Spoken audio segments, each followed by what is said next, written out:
요즘은 영화관 가는 것보다는 연극이나 뮤지컬 보는 것이 대세라 이렇게 이야기를 합니다. 인공적인 영화보다는 실제 배우의 숨소리, 실수까지도 보게 되는 연극이나 뮤지컬이 더 감동적이고 뿐만 아니라 우리나라 민족은 노래하는 것을 좋아해서 노래방까지 있는 민족 아닙니까? 그러니까 연극보다는 뮤지컬 보는 것을 더 좋아한다. 이렇게 이야기를 합니다. 이런 뮤지컬 중에서 명성황후라는 뮤지컬이 있습니다. 1995년도에 초연이 되어서 1997년도에는 미국 브로드웨이까지 진출하였고 이것은 우리나라 최초 또 아시아 최초라고도 합니다. 뿐만 아니라 우리나라에서 역대 100만 관객을 동원한 아주 흥행에도 성공한 뮤지컬이라 이렇게 이야기를 합니다. 올해는 이제 30주년을 맞이하여서 또 30주년 기념 공연에 들어가는 것이 명성황후라는 이 뮤지컬입니다. 모티브는 바로 비극적으로 사망한 명성황후에 대한 내용입니다. 그래서 또 드라마로도 명성황후라는 드라마도 나왔는데 그의 그 OST가 너무나 감동적이어서 그 명성황후 OST를 듣는 사람은 그 가사만을 듣다 보면은 정말 명성황후가 나라를 위하여서 자기 몸을 바친 사람이라 이렇게 생각이 된다라는 겁니다. 하지만 수많은 역사학자들은 그거는 너무 왜곡된 역사다 이야기합니다. 우리가 아는 대로 명성황후는 어떤 사람입니까? 고종의 아내가 되는 사람입니다. 고종이 이 조선이란 나라를 다스릴 때는 세계 열강이 모든 나라들을 자기 나라 복속시키려고 그냥 눈독을 들이던 시대입니다. 이런 시대에 우리나라 정말 국력을 키워도 부족할 그때에 고종의 아버지가 되는 흥성대원군과 고종의 아내가 되는 민비가 서로 권력 잡겠다고 투쟁하는 것 아닙니까? 나라가 하나가 되어서 나라를 세워도 부족할 그 상황에 나라가 분열되어서 서로 권력 잡겠다고 죽이겠다고 아웅바둥하다 보니까 결국 어떻게 됩니까?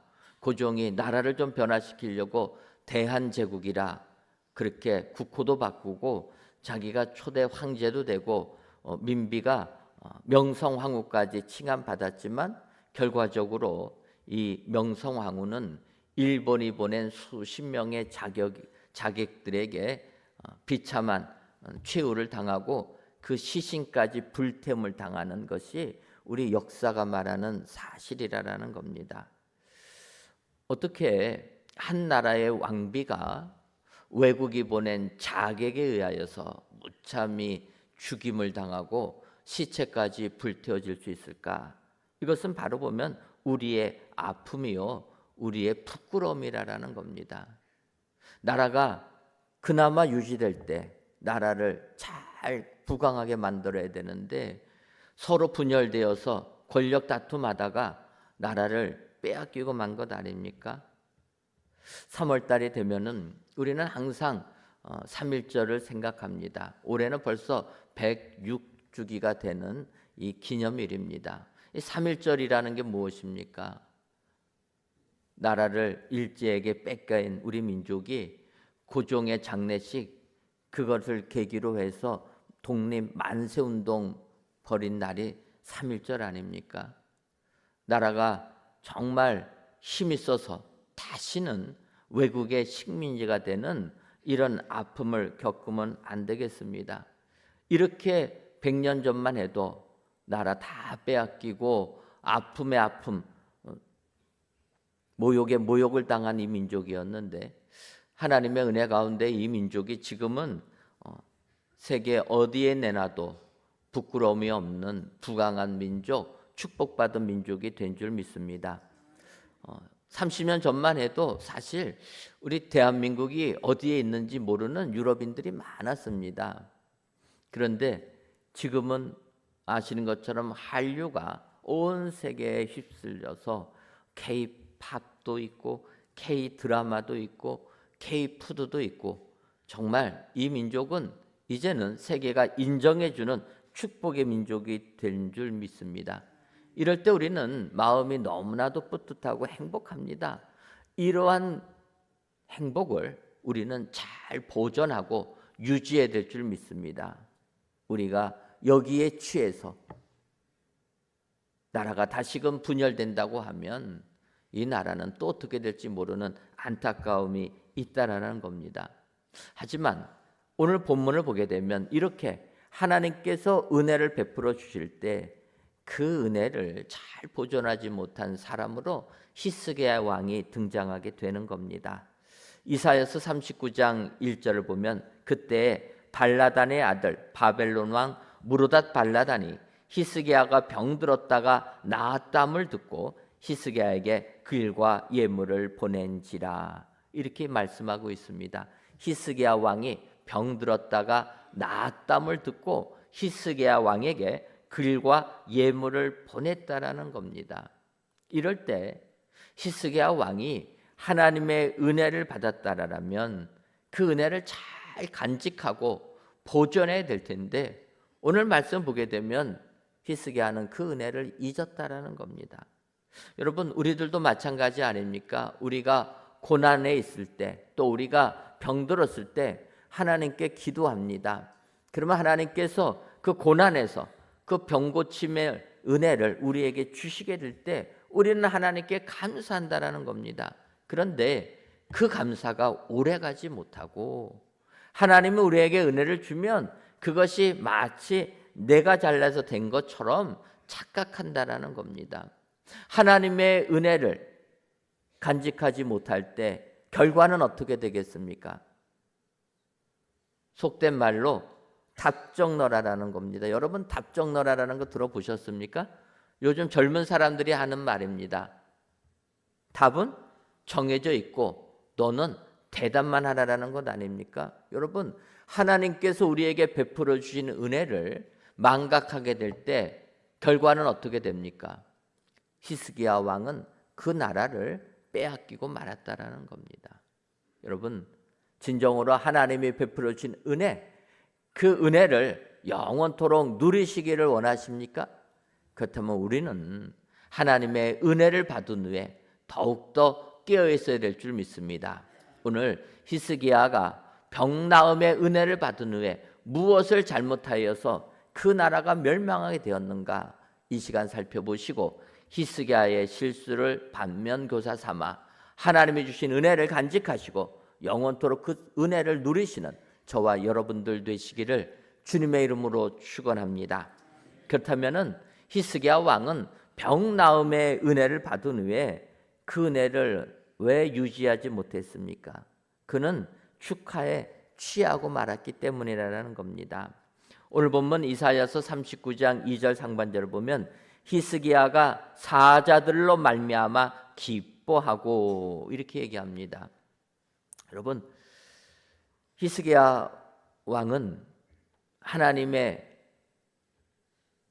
병나음의 은혜를 받았을 때 그 은혜에 감사가 오래가지 못했다라는 겁니다. 오히려 성경을 보면 바벨론 왕이 그의 병나음을 축하하는 글과 또 많은 예물들을 보내주게 되니까 그 예물에 취하고 말았다라는 겁니다. 그래서 히스기야가 사자들로 말미암아 기뻐했다라는 겁니다. 여러분, 사실 하나님의 은혜를 받으면 우리는 더욱더 겸손해야 됩니다. 사람들이 우리를 칭찬하고 우리를 축하하면 우리는 이러한 칭찬은 앞으로도 더욱더 잘하라는 격려구나, 이 정도로 생각해야 되는데 우리는 진짜 내가 잘하고 있구나 착각한다라는 겁니다. 그럴 때 넘어지는 겁니다. 잠언 16장 18절을 보면 교만은 패망의 선봉이요 거만한 마음은 넘어짐의 앞잡이라 이렇게 이야기합니다.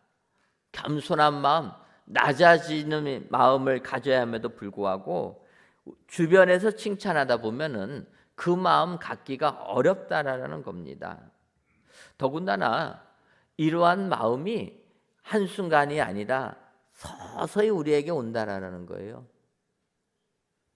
축하에 칭찬에 넘어가는 마음이 서서히 임하는 겁니다. 히스기 왕을 보게 되면 그가 병 나음의 은혜 받기 전에 먼저 아수르 왕 사네립이 쳐들어오게 됩니다. 근데 아수르 나라는 강대국이 나라를 침략하니까 히스기야가 정말 그 나라를 지키기가 어려워서 절망하며 이렇게 얘기합니다. 오늘은 환난과 징벌과 모욕의 날이라. 아이를 낳을 때가 되었으나 해산할 힘이 없도다. 아수르의 침략 앞에서 절망하는 히스기야의 모습입니다. 모욕의 날이라는 거예요. 아이를 낳을 때가 되었지만 해산하지 못하는, 해산할 힘이 없다. 아수르의 침략을 막아낼 능력이 없다. 절망합니다. 이때 히스기야가 하나님께 기도하니까 하나님께서 천사를 보내서 그날 밤에 아수르 군사 18만 5천 명을 다 죽이고 말았다라는 겁니다. 결국 사네립 왕은 군사 이끌고 왔다가 18만 5천 명이 하룻밤 사이에 죽어 나가니까 포기하고 아수르로 돌아가지 않습니까? 돌아가서 거기서 죽임을 당한 게 사네립 왕이라는 겁니다. 이렇게 하나님께서 은혜를 베풀어 주시면 감사해야 되는 것 아닙니까? 남유다 나라가 아수르 군사를 물리쳤다. 북이스라엘을 멸망시킨 아수르 나라를 물리쳤다. 이러한 소문이 세상에 들으니까 주변국들이 하나님을 찬양하고 히스기야 왕에게 예물을 바치는 겁니다. 그래서 히스기야 왕은 모든 나라의 눈에 존귀하게 되었다. 성경이 이야기합니다. 사람들이 히스기야를 귀하게 여기고 존귀하게 여기게 될 때 그는 그 칭찬에 취하고 말았다라는 겁니다. 조금씩 넘어지게 되는 겁니다. 이때 하나님이 경고하십니다. 그래서 히스기야에게 말하는 것 아닙니까? 너 이제 죽을 때가 됐으니까 유언을 하라. 그러자 히스기야 왕은 다시 하나님 앞에 겸손해집니다. 열왕기하 20장 2절과 3절을 보면 히스기야가 낯을 벽으로 향하고 여호와께 기도하여 이르되 여호와여 구하오니 내가 진실과 전심으로 주 앞에 행하며 주께서 보시기에 선하게 행하신 것을 기억하옵소서 하고 히스기야가 심히 통곡하더라. 조금 교만해진 그에게 하나님의 경고로 병을 내리니까 다시 겸손해지는 겁니다. 벽을 향하여서, 얼굴을 벽을 향하여서 하나님께 기도했다라는 겁니다. 눈물로 심히 통곡하면서 기도했다라는 겁니다. 하나님께서 히스기야의 그 눈물과 통곡을 보시고 그에게 15년이나 되는 생명을 연장시켜 주십니다. 그런데 이때 어떻게 됩니까? 역대하 32장 25절을 보면 히스기야가 마음이 교만하여 그 받은 은혜를 보답하지 아니하므로 진노가 그와 유다와 예루살렘에 내리게 되었더니. 여러분, 한번 사람들의 칭찬에 취하고 마니까 하나님의 경고도 무시하는 겁니다. 결국은 그의 마음이 교만해져서 받은 은혜를 보답하지 않았다라는 겁니다. 여러분, 술 취한 사람들의 특징이 무엇입니까? 술을 안 잡숴 보셔서 잘 모르시는데 술 잡수신 분들을 보게 되면 술 잡수신 분들의 특징은 눈에 뵈는 게 없다라는 거예요. 그러지 않습니까? 술 잡수시기 전에 맨정신에는 자기의 약함을 아는데 술을 들어가게 되면 어떻게 됩니까? 눈에 뵈는 게 없어요. 그래서 막 들이받는 것 아닙니까? 우리가 칭찬에 취하게 되면 이런 삶의 모습으로 간다라는 겁니다. 더군다나 여러분, 술 잡수시는 분들에게 술 좀 그만 잡수시라, 취하셨습니다, 그렇게 이야기하면 그들이 뭐라고 얘기합니까? 절대로 안 취했다고 하는 거예요. 술 취하신 분들의 특징이 뭐냐? 자기는 안 취했다라는 겁니다. 여러분, 우리가 세상을 살 때 이렇게 칭찬에 취하고 축하에 취하게 되면 멸망의 길로 갈 수밖에 없다라는 겁니다. 그래서 사도 바울은 에베소서 5장 18절에 이야기하는 겁니다. 술 취하지 말라. 이는 방탕한 것이니 오직 성령으로 충만함을 받으라. 여러분, 우리는 칭찬이나 남의 축하에 취하면 안 될 줄 믿습니다. 우리는 깨어 있어야 될 줄 믿습니다. 예수님께서 이렇게 사람들의 칭찬에 취하지 않는 모습을 보여주셨다라는 겁니다. 우리가 아는 대로 예수님께서 오병이의 이적을 사람들에게 보여주십니다.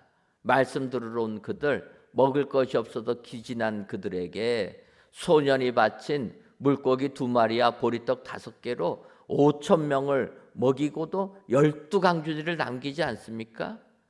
이때 예수님이 주신 이적을 통해서 배부른 그들이 이 예수님을 왕으로 삼아야 되겠다 작정하는 겁니다. 그때 예수님이 어떻게 하십니까? 제자들을 재촉해서 갈릴리 바다 건너편 벳세다로 무리들과 띄워놓았다라는 겁니다. 성경을 보면 제자들을 갈릴리 바다 건너편으로 보낼 때 주님이 재촉했다라는 거예요. 그것을 보게 되면 제자들은 무리들이 예수님 임금 삼으려고 하는 것을 좋아했다라는 걸 알 수가 있습니다. 사람들이 칭찬하니까, 사람들이 따르니까 이제는 예수님 따라다닐 때 핍박만 받는 게 아니라 높임을 받는구나, 좋아했다라는 거예요. 그래서 예수님은 그들을 무리로부터 띄어놨다라는 겁니다. 그리고 예수님은 어떻게 하십니까? 기도하러 따로 산에 올라가셔서 혼자 계시더라. 성경이 이야기합니다. 무리들의 칭찬, 무리들의 축하를 뒤로 하고 예수님은 따로 홀로 산에 올라가셔서 계셨다라는 겁니다. 여러분, 우리는 세상 사람들의 축하에 취하면 안 될 줄 믿습니다. 교만함에 빠지게 되고 교만함의 끝은 나라를 빼앗기고 만다라는 겁니다.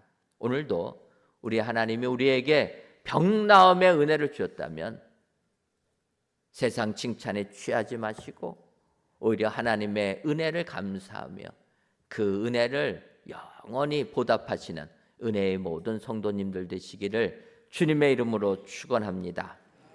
다음으로 병나음의 은혜를 받은 후에는 있는 것 자랑하지 말아야 합니다. 이사야서 39장 2절 하반절을 보면 그들에게 보물 창고 곧 금은과 향유와 보배로운 기름과 모든 무기구에 있는 것을 다 보여주었으니 히스기야가 궁중의 소유와 전 국내의 소유를 보이지 아니한 것이 없는지라. 여러분, 히스기야 왕은 하나님이 자기에게 병나음의 은혜를 주신 것을 한순간에 다 잊어버리고 바벨론 사신이 축하로 오게 되니까 그 축하에 취해가지고 자랑하기 시작했다라는 겁니다. 하나님의 은혜를 자랑해야 되는데 하나님의 은혜를 자랑한 게 아니라 하나님의 은혜 속에 나에게 쌓여진 있는 것, 가진 것을 자랑하기 시작했다라는 겁니다. 사실 우리들은 이 세상을 살면서 자랑할 수가 없는 게 우리의 인생이라는 겁니다. 잠언 27장 1절을 보면 너는 내일 일을 자랑하지 말라. 하루 동안에 무슨 일이 일어날지 내가 알 수 없음이니라. 내일 일 자랑하지 말라라는 겁니다. 그런데 우리는 어떠합니까? 어제 내 삶이 형통하고 오늘 내 삶이 형통하면 내일도 내 삶이 형통할 것이라 이렇게 착각한다라는 겁니다. 우리는 내일에 결코 자랑하면 안 되는 줄 믿습니다. 히스기야도 하나님의 은혜를 받다 보니까 과거에 사내립 왕도 물리치고 자기의 병도 고침받게 되니까 이후에도 하나님의 은혜가 임할 것이다 착각하여서 자랑했다라는 겁니다. 바벨론 사신이 왔을 때 자기의 있는 것을 자랑했다라는 겁니다. 더군다나 오늘 성경을 보면 자랑도 일부분만 한 것이 아니라 보물 창고 곧 은금과 향로와 보배로운 기름과 모든 무기구에 있는 것을 다 보여주었으니. 여러분, 사실 자랑하다가 우리가 좀 브레이크가 잡히면 참 좋겠는데 한번 자랑하기 시작하면 어떻게 됩니까? 이 브레이크가 안 잡히는 거예요.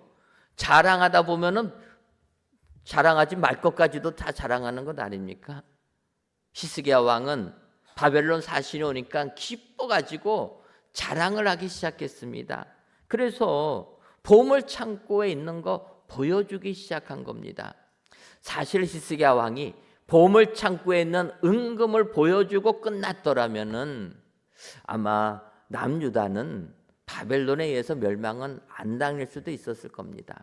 그런데 그는 거기서 멈추지 못한 겁니다. 은금과 향료와 보배로운 기름, 이 귀한 거 다 보여줍니다. 그리고 또 뭐를 보여줍니까? 모든 무기고에 있는 것을 다 보여주었으니. 무기고까지 열어가지고 우리나라 무기가 이만큼 있다, 그거 자랑하고 있다라는 거예요. 여러분, 무기는 결코 자랑하면 안 됩니다. 왜 그렇습니까? 자랑하는 순간 상대가 더 강력한 무기 만들어 갖고 공격하는 것 아닙니까? 그래서 항상 무기는 비밀로 가지고 있어야 되는 거예요. 그래야지 상대국이 쳐들어오지 못하는 겁니다. 이 나라에 어떠한 무기가 있는지 모르니까. 옛날에 그래서 우스갯거리로 얘기하는 것 아닙니까? 옛날에 방위병들 가방에 뭐가 있습니까? 도시락 쇳소리. 이 쇳소리가 뭔지 무서워서 북한이 침략을 못한다. 제가 방위였기 때문에 하는 얘기입니다. 다른 분들이 하면은 하지만 저도 그랬으니까. 여러분, 무기는 보여주면 안 됩니다. 그런데 한번 자랑에 넘어간, 그 교만함의 유혹에 넘어간 히스기야 왕은 어떡합니까? 모든 무기고에 있는 것을 다 보여주었다. 여러분, 있는 것 자랑하는 사람은 결국은 어려움을 겪을 수 없는 겁니다. 있을 수밖에 없습니다. 그래서 예레미야 선지자는 예레미야 9장 24절에 이렇게 얘기합니다. 자랑하는 자는 이것으로 자랑할지니 곧 명철하여 나를 아는 것과 나 여호와는 사랑과 정의와 공의를 땅에 행하는 자인 줄 깨닫는 것이라. 나는 이 일을 기뻐하노라. 여호와의 말씀이니라. 여러분, 자랑하는 자는 이것을 자랑하라라는 거예요. 그래서 사도 바울은 사실은 나의 연약함, 나의 약함을 자랑하지 않습니까? 예레미야 선지자는 얘기하는 거예요. 자랑하는 자는 이것을 자랑할지니 곧 명철하여서 하나님 아는 것을 자랑하라라는 겁니다. 여러분, 우리가 자랑할 게 세상의 학문 많이 아는 것을 자랑할 게 아니라 명철하여서 하나님 아는 것, 예수님을 나의 구주로 믿는 것, 이것을 자랑하라라는 것 아닙니까? 더군다나 하나님은 사랑과 정의와 공의를 땅에 행하는 자인 줄 깨닫는 것, 이것을 자랑하라라는 겁니다. 오늘 귀한 예배를 드리신 사랑하는 성도 여러분, 내가 이룬 것, 내가 가진 것, 있는 것 자랑하지 마시고 하나님만을 자랑하셔서 진정으로 받은 은혜가 진정한 축복이 되는 은혜의 모든 성도님들 되시기를 주님의 이름으로 축원합니다. 마지막으로 병나음의 은혜를 받은 후에는 속임을 당하면 안 됩니다. 오늘 본문 이사야서 39장 3절을 보면 이에 선지자 이사야가 히스기야 왕에게 나와 묻되 그 사람들이 무슨 말을 하였으며 어디서 왕에게 왔나이까 하니 히스기야 이르되 그들이 원방 곧 바벨론에서 내게 왔나이다 하니라. 병나음의 은혜를 받은 히스기야에게 사신을 보낸 사람은 바벨론 왕이라는 겁니다. 바벨론이라는 나라는 아수르 나라 옆에 있는 아주 남유다에게는 원방, 멀리 있는 나라입니다. 멀리 있는 나라가 사신을 보내고 예물을 히스기야 왕에게 보낸 것은 어떠한 속뜻이 있겠습니까? 정말 병 나은 히스기야 축하하려고 사신 보냈겠습니까? 아니라라는 거예요. 바벨론 왕이 사신 보낸 까닭은 이 나라가 어떤 나라인가 알아보려고 하는 것 아닙니까? 나라가 강력하면 전쟁하지 말고 화친을 하고 나라가 어떻게 됐는지 알아보고 하는 것 아닙니까? 그런데 어떻게 됩니까? 히스기야 왕은 교만함에 빠져가지고 자기가 잘난 줄 알고 바벨론 왕이 사신 보내니까 다 보여주는 것 아닙니까? 무기고까지 다 보여줬다라는 거예요. 그 결과 그 사신이 돌아가서 본국 왕에게 어떻게 보겠겠습니까? 왕이시여, 남유다 가보니까 그 나라는 황금이 어마어마하게 많은 재물이 많은 나라입니다. 그런데 무기고를 보니까 무기는 별로 없습니다. 그러면 어떻게 하겠습니까? 그냥 치십시오. 그러면 남유다의 모든 보화는 우리 것이 됩니다. 여러분, 사신이 이렇게 말하는 것 아닙니까? 바로 히스기야 왕은 속임을 당한 겁니다. 속임은 당하는 자의 잘못 아닙니까? 속지 말아야 하는 거예요. 속임을 당한 결과는 어떻게 됩니까? 나라가 망했다라는 거예요. 히스기야 왕 다음 그 아들 세대의 나라는, 이스라엘 나라는 바벨론에 의해서 멸망당하는 것 아닙니까? 속게 되면 망하는 겁니다. 그래서 우리는 속지 않도록 깨어 있어야 되는 거예요. 예를 들면 여러분, 몽골이란 나라, 징기스칸이 몽골 제국을 세우고 전 세계를 제패할 때 그 주변 나라들부터 복속시키지 않습니까? 그 주변에 있는 나라 중에 서하라는 나라가 있었습니다. 그래서 징기스칸이 서하라는 나라를 침략해서 이제 그 나라를 멸망시키려고 하는데, 서하라는 나라가 몽골을 보니까 초원에서 싸워갖고는 안 되지 않겠습니까? 그러니까 그들이 몽골 군대하고 초원에서 싸울 것을, 대결할 것을 포기합니다. 그리고 그들은 성문 꼭꼭 걸어 잠그고 그냥 성만 지키겠다, 그렇게 하고 아예 그냥 문 잠가둔 겁니다. 그래서 몽골 군대가 서하 이 성을 포위를 했는데 도무지 그 성을 함락시킬 방법이 없는 겁니다. 그때 징기스칸이 아이디어를 냅니다. 그래서 서왕에게 편지를 보내는 거예요. 우리가 지금 먹을 것이 없으니 제비 10,000마리와 고양이 1,000마리만 우리한테 먹을 것으로 좀 제공해 달라. 그럼 우리가 그거 가지고 허기를 해결한 다음에 철군하겠다. 그러니까 서왕이 봤을 때 이 말을 믿을 수 있겠습니까? 그래서 포로로 잡힌 몽골 군을 신문하는 거예요. 지금 몽골 군대가 상황이 어떠냐? 그랬더니 그 포로가 뭐라고 대답합니까? 왕이요, 지금 몽골 군대는 먹을 것이 없어서 배고픔에 줄여 있습니다. 그렇게 얘기하는 거예요. 근데 사실 이 군인은 일부러 포로가 된 사람입니다. 징기스칸이 그 말 하라고 포로로 잡히라고 한 사람이었다라는 거예요. 그런데 서하 왕은 그 말을 믿은 겁니다. 그 편지를 믿은 겁니다. 아, 이제는 전쟁 끝내고 평화를 얻기 위하여서 제비 10,000마리와 고양이 1,000마리 잡아다 줘야 되겠다. 그래서 몽골 군대에게 갖다 줬다라는 거예요. 근데 그 내용은 무엇입니까?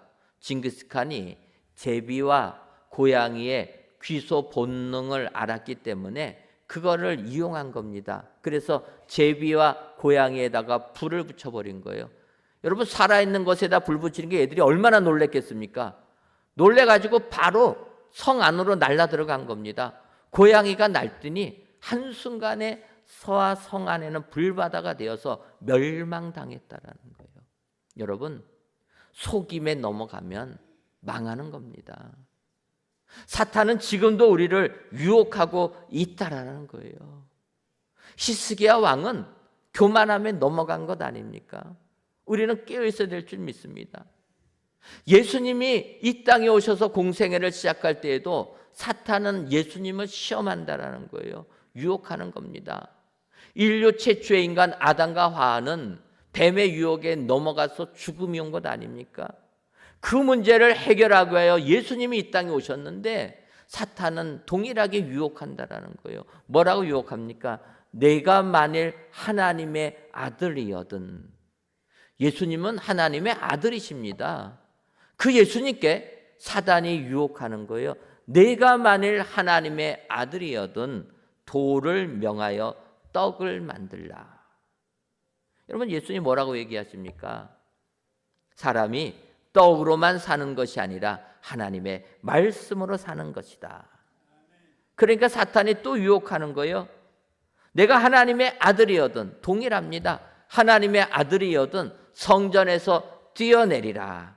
그러면 하나님께서 천사들 동원해서 너 다 보존해 주실 것이다. 그때 예수님 뭐라고 얘기하십니까? 하나님을 시험하지 말라. 그 시험도 주님이 이기시니까 사탄이 마지막에 얘기합니다. 세상 모든 것을 다 보여주면서 나에게 경배하기만 하면 이 모든 것을 너에게 주겠다. 그때 이야기하는 겁니다. 주 너희 하나님께 경배하고 다만 그를 섬기라. 여러분, 그러면서 주님이 하신 말씀입니다. 사탄아 물러가라. 여러분, 지금도 우리를 세상이 유혹합니다.